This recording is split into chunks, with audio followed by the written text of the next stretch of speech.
Welcome to Modern Financial Wellness, the podcast dedicated to helping you feel better about your finances. I'm your host, Jim Grace, and I'll be your guide as we discuss the psychology of money and explore the emotional aspects that shape our financial decisions and how we feel about them. A quick note before we start, although I do hope that you find the information on this show to be helpful, in no way are any of these discussions to be taken as specific financial advice. Please do your own research and talk to your own advisors, especially when making important financial decisions. All right, Neil Bage, it's great to be with you. Thanks for taking some time to chat with me today. I appreciate you being here. It is always good to carve out time to talk to you, Jim. So, the pleasure is all mine. Awesome. So I think we've had conversations in the past. They've been wide-ranging. Your expertise, the topics that you speak on are pretty divergent and complex. So I think my mission today is just to be super hyper-focused on the one topic I asked you here to talk about, which is Ikigai. So we want to specifically talk a little bit about Ikigai and what that is. Before we jump in, do you just want to share a little bit, who you are, what you do, and maybe that'll help for the context for folks for the conversation today? Absolutely. So I'll do a truncated version of a very long and involved life so far, although you can clearly see I'm very young, so I can't have lived that long, right? So I studied to be a PE teacher, did sports psychology and human biology, or anatomy and physiology. And I've always had a fascination with how the human brain works and how the human brain kind of navigates life. And I have a firm belief, always have had a firm belief, that we go through life, trying the very best we can with the hand that life deals us. And sometimes people look at us in strange ways for the way that we engage with the world. But I just have that belief that everything we do is normal. And I wanted to bring that understanding and that hypothesis, if you like, that idea, into the world of money, because money is an emotional subject and it can completely screw with our brains. And so I fell into financial services. I've worked in that sector, that industry for a long time. But mainly over the last 10, 15 years, I've worked helping real people make important decisions that have a long-term impact on their life. And so fascination with the human brain, love helping people figure out complex problems. And I love turning complex theories into really easy to understand models that anybody can use. And Ikigai is a perfect example of that. So great one to have a conversation on. Yeah, absolutely. And so Ikigai, what's interesting to me, I guess, is I think of you as a neuroscience guy, somebody that's very well versed in evolutionary biology and how our societies have developed over time, and now this kind of intersection with all that and money. But tell us a little bit about Ikigai. It's a little more spiritual, a little more emotional centered, I think, than I would have expected out of you. But what does Ikigai mean? Let's jump right into it and see how the intersection between the kind of the woo woo and the science interact here with this. Yeah, you're right. I've studied the brain for a long, long time. I'm kind of like a hard facts guy. I'm a science guy, but there are things that are observable in the world that clearly do good for people. And you'd be a fool not to look at them and how they're structured and why, and understand how and why they work. And Ikigai is one of those things, right? So it's a very, very old Japanese philosophy, if you like, based predominantly on the island of Okinawa, which is where it originates from. And it takes two Japanese words, Iki, A-K-I-K-I, and Gai, G-A-I. And Iki is life, and Gai is worth, purpose, in essence. So Ikigai is all about finding your value, your meaning in life. It's about waking up on a morning and going, I know why I woke up and I know what I'm doing today. And I feel happy about doing those things. And what the Ikigai model is, it's 4 concentric circles, which we can talk about. And it's about understanding how your life fits into those 4 circles. And it's about finding harmony and fulfillment and a balance, I guess, between all 4 of them. But ultimately, this ancient Japanese philosophy is all about finding a sense of purpose, a reason to get out of bed on a morning. And I'll say this because, and this is only recent, there's a great Netflix documentary series called, and I think it's called How to Live to Be 100. And it talks about this idea of blue zones where there is the highest concentration of centenarians. And Okinawa in Japan has always had a high concentration of people living to be over 100. And yes, their diet is a factor. Yes, the fact that they move naturally is a factor. But one of the five defining factors that gives them longevity is the fact that they all have their own Ikigai. They all have purpose and meaning. They wake up every day and they know what their, it's not that they have their life planned minute by minute, but they wake up with a bigger sense of purpose, and that Right. gives them direction and gives them something to wake up for. Yeah, and that's a really great overlap between the science, so to speak, of Ikigai and health and wellness, well-being in general, right? Having That's right. purpose and meaning is good for our bodies, not just our minds and souls and things like that. People That's are right. actually documented as living longer when they relate to having an Ikigai or purpose and meaning.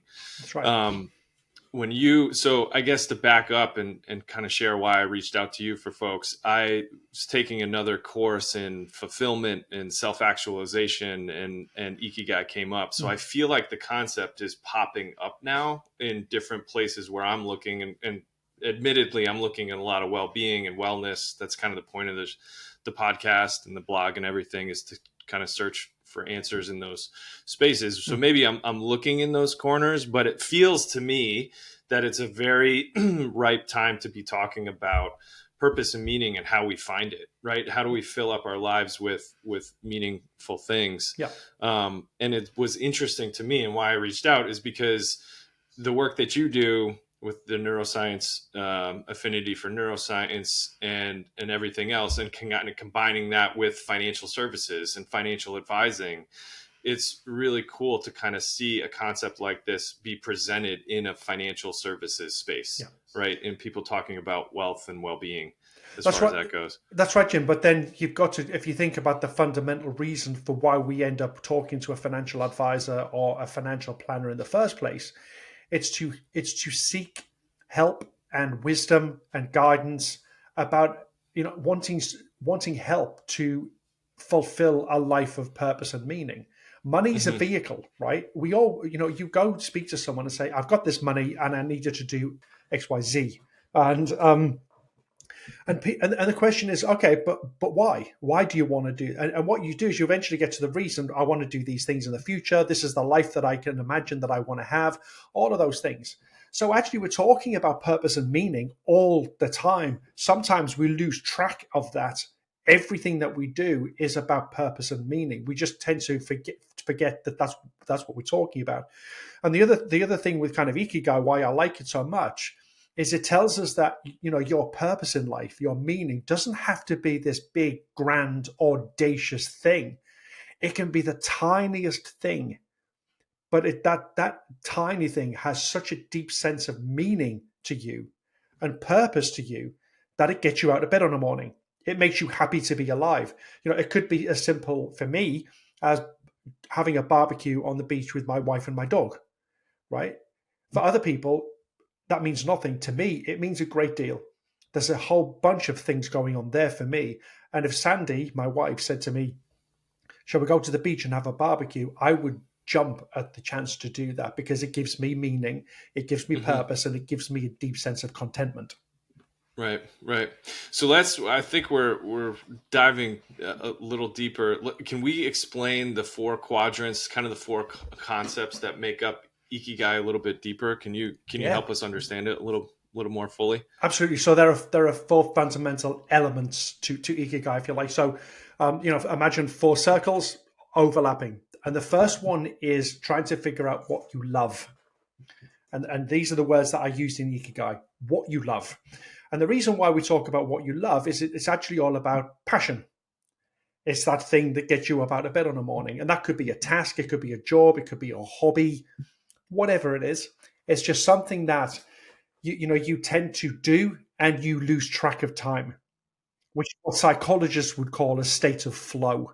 And we all have these little things. And sometimes we do them in our spare time, and we fill our time with things that are mundane and dull. We have to do many of them, but we don't like doing them. And then we find real happiness in doing those things. And, you can find these, by the way, in your professional life too.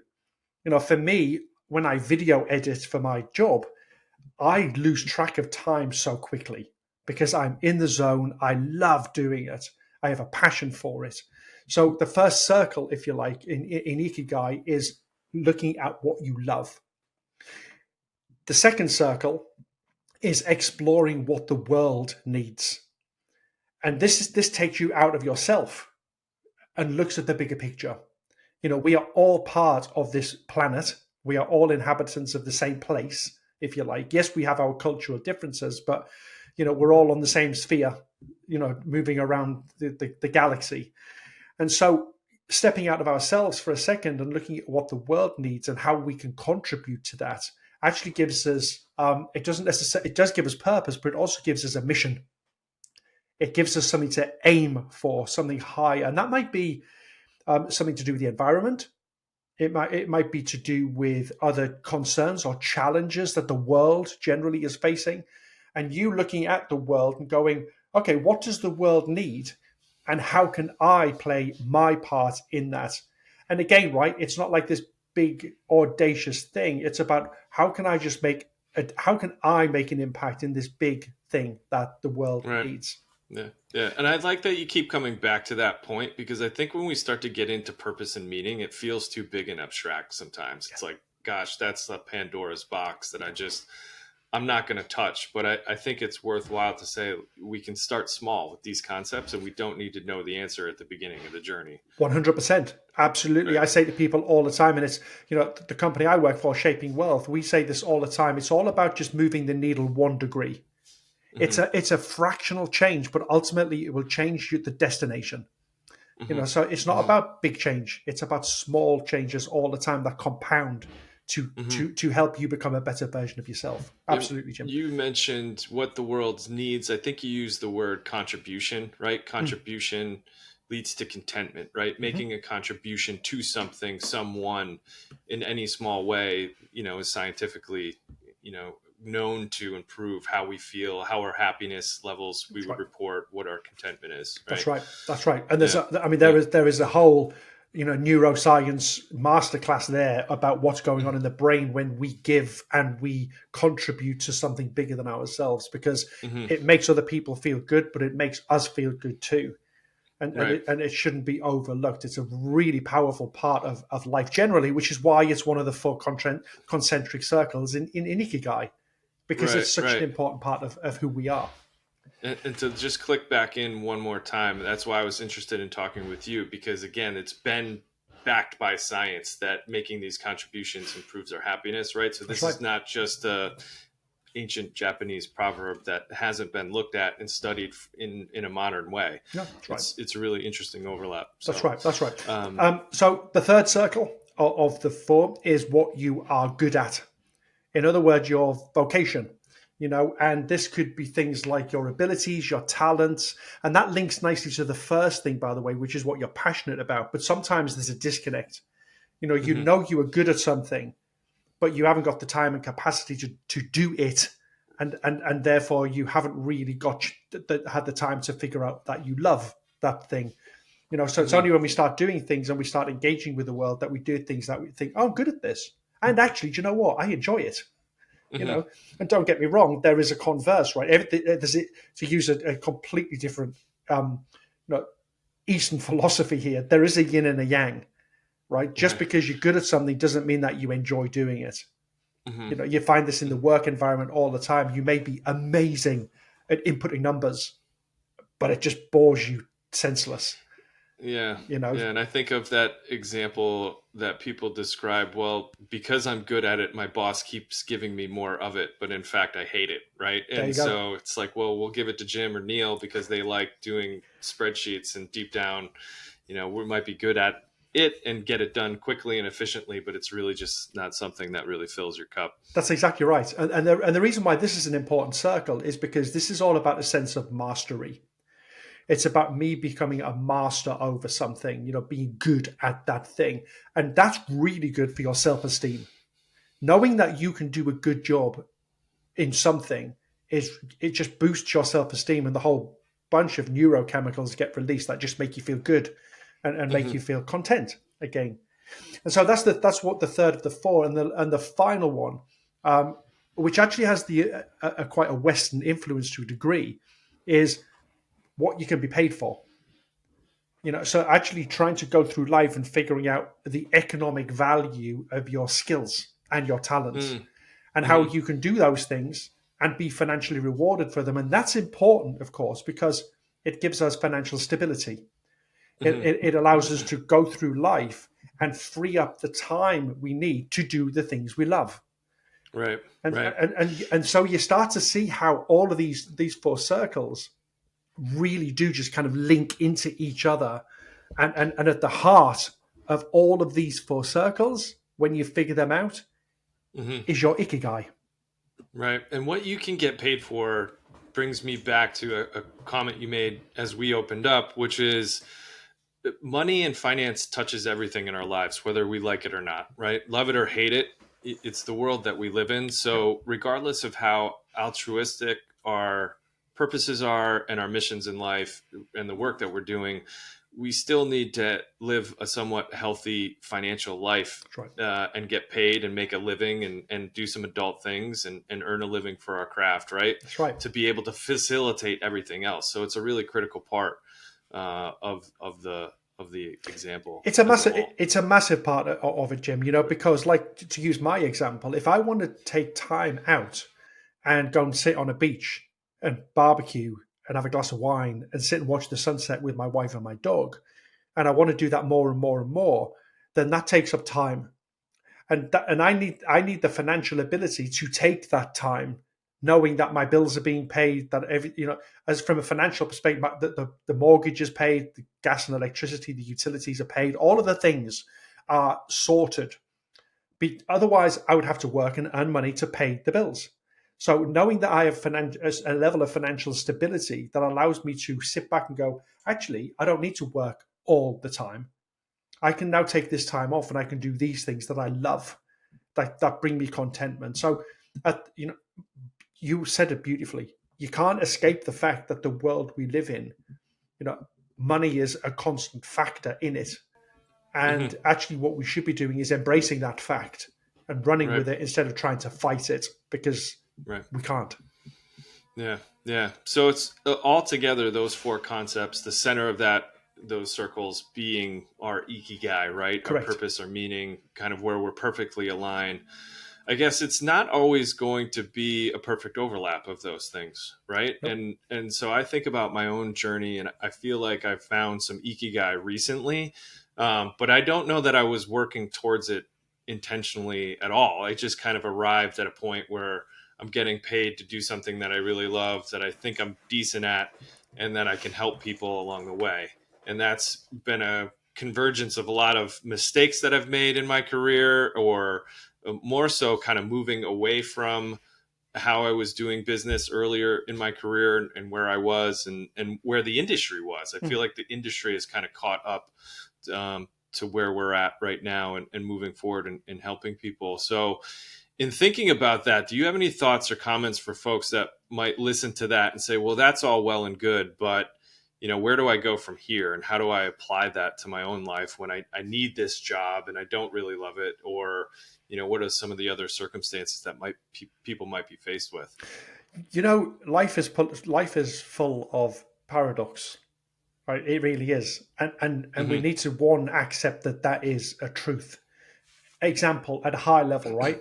We have never, we have never been more connected digitally than at any point in the history of mankind.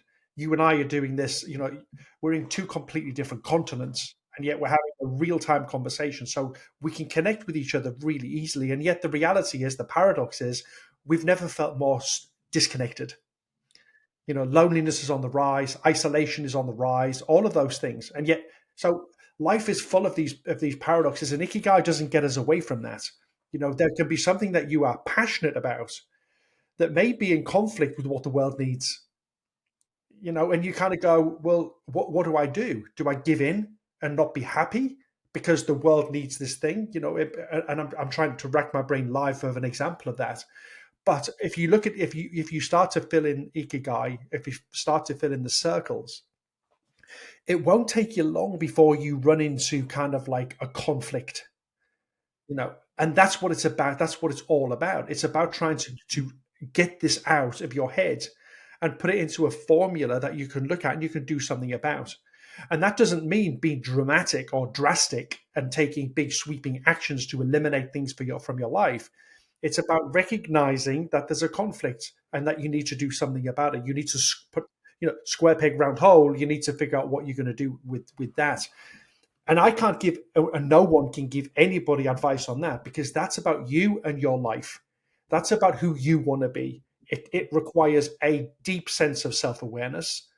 It requires a deep sense of understanding who you are and the person you want to be.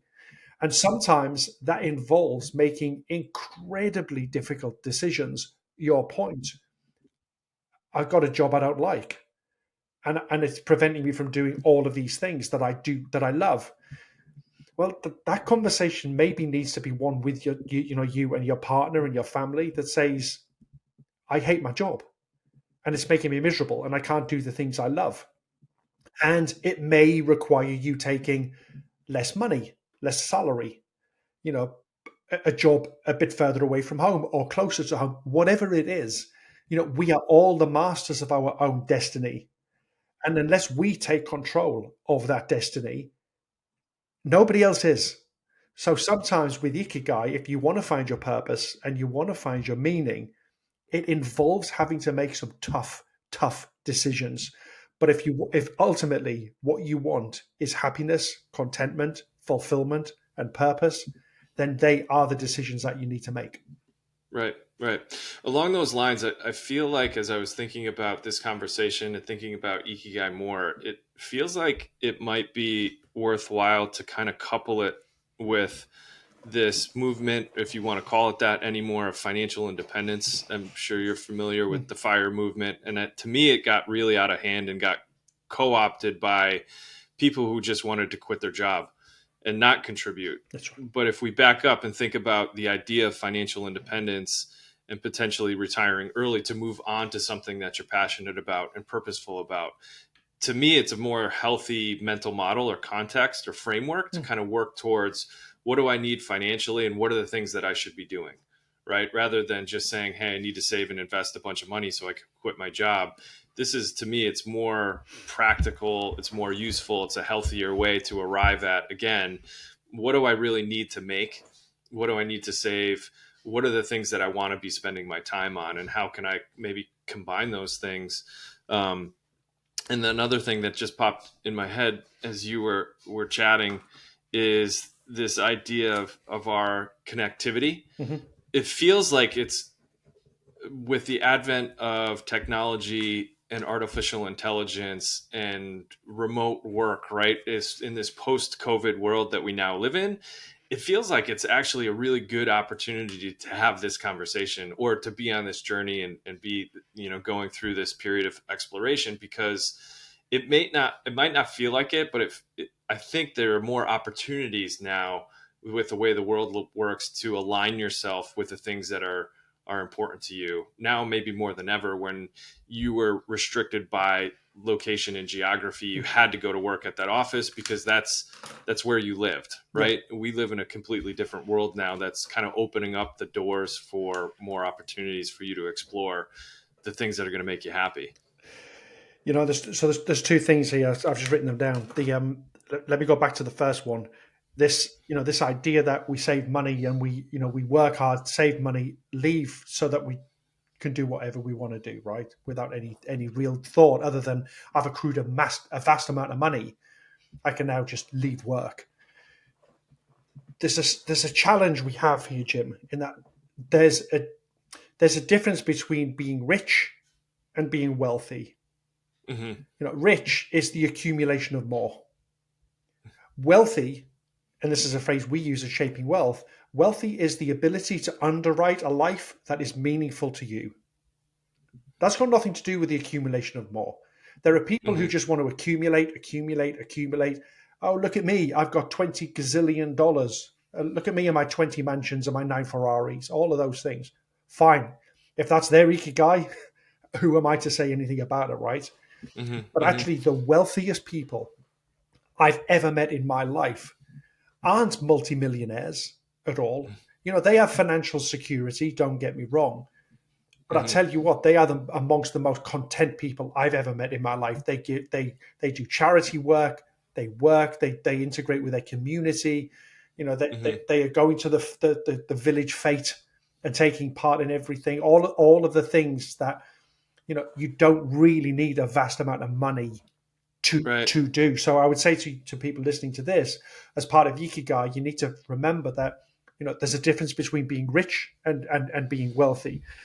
Hmm. And And I think as I kind of introduce some of these concepts to folks, I think it becomes apparent to a lot of people that they might not need as much as they thought, that's right. right? Because they already have a lot of the things that they need and want. They're surrounded by the people that they love. And so by understanding what really gives them meaning and purpose, there's less of a burden on the financial side to That's right. save and invest and live a really extreme life to hide all our money away when we've got all we need, right? So it kind of goes hand in hand that it offloads exploring some of the more meaningful and purposeful in our life, kind of offloads some of the responsibility of becoming rich. No, that's right. It kind of melts away. That's right. And if you said to this is a massive generalization, I get that. But if you say to people, "What do you love doing? What gets you out of bed in the morning?" Yes, there will be things in that response that require some level of financial input, right?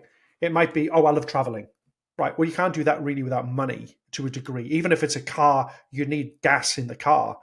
um, but actually, conversations I've been party to when I've done events for clients of financial planning firms. What gets you out of bed in the morning? What do you love?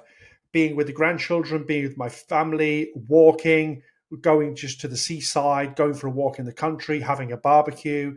And when people start listing the things that they love that gets them out of bed in the morning, and you start to put to the right of that how much these things would typically cost you, it absolutely plays to your comment. They don't need as much as they think they need. They really don't, And like my dad loves doing crossword puzzles. He gets up in the morning and he says, "Where's the crossword puzzle book?" And he sits and he does them. He likes to go for a walk. All of the things he actually has, from a financial perspective, quite a cheap life. And is he happy? Of course he is. Very happy actually. And the trappings of a expensive life, you know, he wouldn't. I don't think he would cope with that very well. Actually, the other point that I just want to raise is you mentioned about AI and technology and advancements in technology. The more those things take off and the more they become fine tuned, the more we can bring them alongside us to do actually the things that we don't love doing, which will free up time for us to do the things we love doing. So I was talking to my wife about this recently, and she was trying to book an appointment online, and voice automation, do this, do that, press this, press that, thank you, you're sorted. And she was like, "That's amazing. Now I can just Yeah. get on with my day instead of sitting on Right. hold for 45 minutes to speak to someone who then cuts me off accidentally." All of those we things. just My wife and I were trying to get our son into an allergist. We were literally just having this conversation, and we were annoyed because they're doing it the old-fashioned way and sitting on hold, and then they come back and say we can't book it right now because the whatever the excuse, call back when you have time tomorrow. It's like, well, this was the time I had, right? And it's like, why have we not caught up? But That's to right. your point, there's all this technology out there that's just replacing kind of menial tasks that gives us the time to focus our attention on the things that are important, That's right? right. And are better uses of our time. That's right. Yeah. Yeah. So there's a lot of different tangents. Again, I think it's tough when talking with you not to go down some of these other rabbit It holes. is. Um, I think we'll definitely link to some resources that give some visuals. We'll hopefully produce some of those visuals throughout this conversation. So for folks that were listening, they can see if you check out the website for this episode and conversation, you'll see the concentric circles and in the center, the Ikigai. I just think it's a great opportunity to introduce a concept that I think we aren't spending enough time just kind of pondering some of these questions. What do I love? What can I get paid for? What does the world need?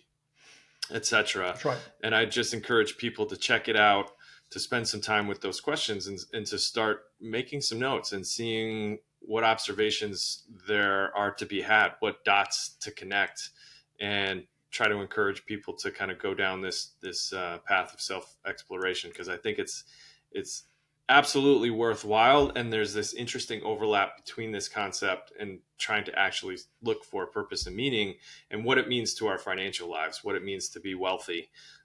There's a lot in there in this concept, so I appreciate your time. Is there anything else that we should cover related to Ikigai that we might have missed? No, other than saying, it all begins with self exploration. And when we go down the path of self exploration, and trying to recognize and accept who we are, it demands the most incredible level of trust and truth. You've got to trust the process, it'll work, and you've got to be truthful. So when you're writing down what things you love, question, do I really love that? Really? Or do I just like it? And when you think about what am I good at, as you start jotting these things down, ask yourself the same question. Am I really good at that? Or is my ego getting the better of me? And and the more you can trust the process and the more you can be brutally honest with yourself, the more likely you are to see the path that will lead to you finding your ikigai. If it's full of, if it's full of kind of, yeah, maybe I'm good at, I think I might like this, then it's like walking down a path full of weeds. You're not going to be able to see it properly. So trust the process and be brutally honest with yourself. Yeah, that's a great example, because I think that there's a lot of people that are good at things and they get paid for them. And therefore, at one point, they might have loved it, but not checking in with that and saying, do I truly love this? And listening to their intuition and what their bodies and their minds are trying to tell them about where they're at. I don't think that happens enough. So, No, that's right, Jim. That's right. yeah. So it might feel like a big topic, purpose and meaning, living a meaningful life, but there's research behind how these things make us feel when we're making contribution. And again, I think it's worthwhile for all of us to explore. To do that, you mentioned that you have some resources, kind of a workbook, if you will, or how to start thinking about and having these conversations with yourself, that we'll definitely post to. That's right. Also wanted to mention positivepsychology.com. When doing research for this conversation, I stumbled upon some resources, free resources on Ikigai that they have, kind of a worksheet to go through. So we'll put all that stuff up, and if anybody wants to reach out and have a conversation, I'm happy to do that and kind of talk through it. Real quick, before I let you go, this is a podcast and blog about financial well-being or well-being in general. I'd like to ask folks, is there anything that you think of, habits you have, rituals that you go back to that you think improve your well-being, financial or otherwise, and specifically otherwise, I guess, that you'd like to share with folks? And are you reading any books, listening to any podcasts along those lines? Should we check out anything else that you think will help us feel a little bit better? Not to put you on the spot. Wow, good, great questions. So I tell you what I've always done. I come back to a basic principle when it comes to my financial well-being. Apart from obviously not spending more than I earn, which is a given, I think. Mm-hmm. I'm a huge believer in automating certain parts of my financial life. So I have a savings app on my phone that it's called Get Chip. I'm not sure it's available in the US. It's very much available in the UK. And what it does is every week it goes into my bank account and it just chips a little bit away and it puts it into a high interest savings account. And I never see it. And I've saved a decent amount of cash in that product that I know for a fact if I had to consciously do that thing, I wouldn't have done that, right? And then what happens when it hits a certain amount of money, it gets diverted into an investment product and it gets invested in the markets and all of that stuff. So I'm a big believer in automating as much of your life as you can so that you don't have the cognitive load of thinking about these things all of the time. And that works for me, and it's helped me. Um, from a reading perspective, the book that I am currently reading right now is a book by a guy called John Perkis, and it's called The Power of Letting Go. And he writes about how we go through life, and it's not about grief. He mentions grief, but the book is about how we go through life, and things happen to us that, quote unquote, harm us and cause us a wound, if you like, and we never allow the wound to heal properly, and we just keep going through life. And and now and again something will happen, and the wound will open up. And the book is all about how we reflect on the life that we've lived. We look at the things that cause us pain and angst and all of those things, and he gives you practical techniques and worksheets and those things to help you let go. And I'm three-quarters of the way through that. Great book. It apparently, I was reading that it's really flying off the shelves in the US. UK author, but his biggest market apparently is in the US now. So it's a great, if you're sitting listening to this and you're thinking that you've got things that have happened to you in life that you haven't really squared off, you haven't really come to terms with, and you don't really want to go and talk to somebody, then I highly recommend this book, because it's easy to read, it's short, 280 pages, something like that. But if you really want to explore what he's talking about, he's produced a journal that goes with the book, where you can pick up your pen and you can work through many exercises that will help you sort out what's going on in your head. Great book. Yeah, and that's seems like it'd be a great intersection between the conversation we just had, right? Sorting out what and doing some work on what might have happened in the past, probably keeping a little bit more real estate in your mind than Sure. you'd like, and doing the work to let go of those things, and then moving forward and thinking about the future, from a cleaner slate. That's So right. that's a great share and recommendation. Always appreciate your time, Neil. Where should people check out you or Shaping Wealth? Is there any socials or websites or anything you want to spotlight for us? Where should people find you and your team? Yeah, so shapingwealth.com is the website. And I'm not really a big social media person, but I'm on Twitter, or X, whatever it's called this week. And you find me there at Neil Bage, Neilbage, and the Shaping Wealth team are there too, at Shaping Wealth. So Twitter Cool. and the Great. website are the main places.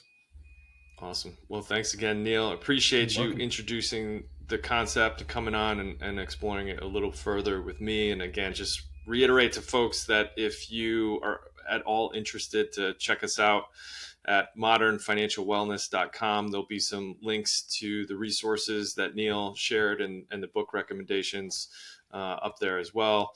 And thanks for coming, Neil, and thanks for listening, everybody. We'll check you out next time. Take care. Thanks.